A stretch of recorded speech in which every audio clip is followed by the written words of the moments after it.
Hi friends, இன்றைக்கி இந்த வீடியோவில் கன்னியாகுமரி ஸ்பெஷல் மொறுமொறுப்பான அச்சு முறுக்கு எப்படி பண்ணுறதுன்னு பார்க்கலாமா. அதுக்கு தேவையான பொருட்கள் பச்சரிசி மாவு, சீனி, தேங்காய் பால், முட்டை, கொஞ்சமாக எள். இன்றைக்கி நான் 1/2 கிலோ மாவில் முறுக்கு ரெடி பண்ணியிருக்கிறேன்.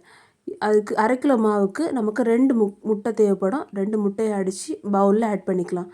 இப்போ முட்டையை நல்லா பீட் பண்ணி எடுத்துக்கலாம்.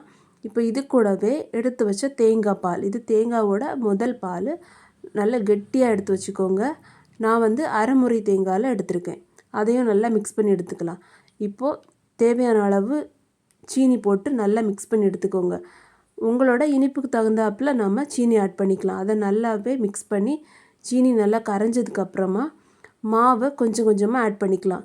நீங்கள் மில்லில் கொடுத்து இடிக்கும்போது ரொம்ப சாஃப்டாக இடித்து வாங்குங்க.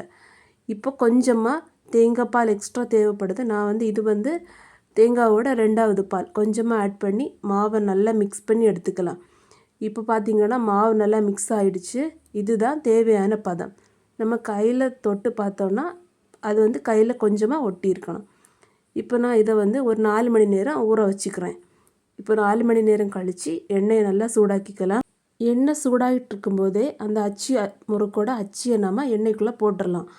அச்சு முறுக்கு அச்சு நல்லா சூடானால் தான் மாவு அச்சில் ஒட்டாமல் வரும். இப்போது மாவை நல்லா மிக்ஸ் பண்ணி விட்டுட்டு எண்ணெய் சூடானதும் அந்த அச்சியை மாவுக்குள்ளே முக்கி எண்ணெயில் போட்டு பொரித்து எடுத்திங்கன்னா அந்த அச்சில் இருந்து முறுக்கு தன்னால் கீழே விழும். இப்போ இது ரெடி ஆகிடுச்சு. நம்ம இதை வேறு பவுலில் மாற்றி எடுத்துக்கலாம். பார்த்திங்களா, ரொம்பவே டேஸ்டியான, அதுவும் ரொம்ப ஈஸியான அச்சு முறுக்கு வீட்டிலே ரெடி பண்ணியாச்சு. நீங்களும் இந்த ரெசிப்பியை கண்டிப்பாக உங்கள் வீட்டில் உங்கள் குழந்தைங்களுக்கு ட்ரை பண்ணி பாருங்கள். வீடியோ பிடிச்சிருந்தால் லைக் பண்ணுங்கள். மறக்காமல் சேனலை சப்ஸ்கிரைப் பண்ணி சப்போர்ட் பண்ணுங்கள். பாய்.